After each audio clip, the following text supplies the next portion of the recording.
Greetings and welcome back to yet another episode of the Daily Run, and today we're playing as Isaac. You might notice that this video is a bit shorter than all of the rest, and that's just because I died very fast because I'm incompetent, but also because I didn't care enough to actually go in a practice mode and do another run. Besides just feeling bad because of the antibiotics and the pills I've been taking, this run I felt wasn't very stream friendly because of the curses, especially the first floor, because I think it's such an integral part of the game. I really like showing it, but because the Curse of Darkness is so prominent here, I felt like I can't really show it because there's nothing to see. It's so annoying to just navigate the floor. And ever since I got my new monitor, which has a higher dynamic range, basically the darker tones are darker, I really am not able to see what's going on.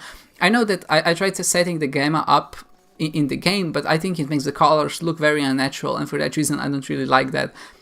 So many times it has happened that I've gotten this curse and actually got hit just because it managed a spider that I didn't see got missed from somewhere, and it's very frustrating to be in this position, and I think all of the curses are frustrating.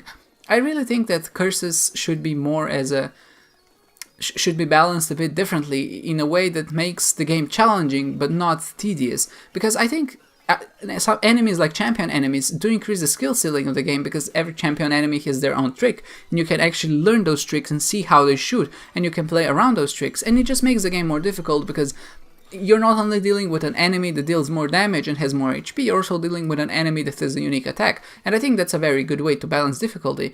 But if you give someone a random curse which is supposed to hinder them, I really don't think that curse should involve you spinning around in circles. I think the only curse I really like is Curse of the Lost, because I think that one really, well, again, it does make the game a bit more tedious, but I think at least that one rewards some skill, because it does increase the amount of rooms that exist in the game.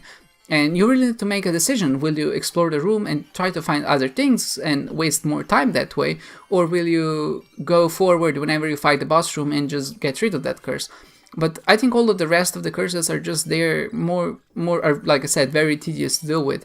I think curses like Curse of the Unknown, which hides the items, does have some applicabilities, but at the same time, really, what's the point of negating the player to see which item they're picking up? I think that's not beneficial to anyone, which I guess is the point at the same time, but I really feel like they could be implemented in a good way. I saw one idea for a curse which would be to hide all the icons on the map, so you don't know in which room you're going to.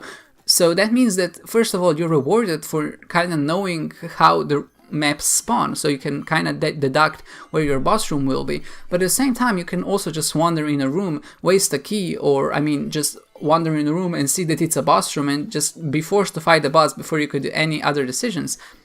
And I think that's a better way to deal with things, just because it does, like I said, sure, it sucks, when you're trying to go through the floor and because someone took a different path than you, they might find a Perthrow rune and then use that on the Devil Deal to get a super powerful run. And you went left and entered the boss room, which means you don't have that opportunity.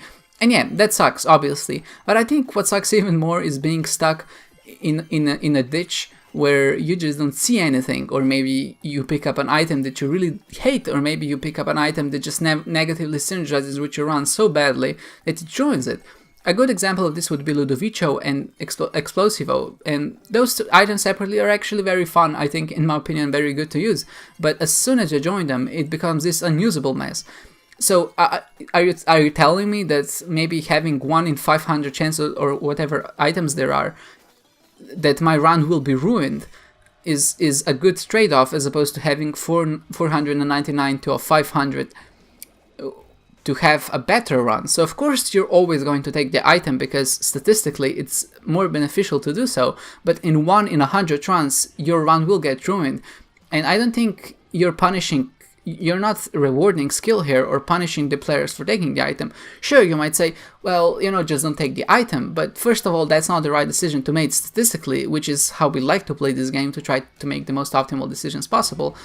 But also, there's a better way to do it, and I mean, if you're really suggesting that you shouldn't take items in a game all about taking items and having crazy synergies, then I think there's something inherently wrong with the curses. And that's just my little rant for the curses. There's a lot more that could be said here, obviously.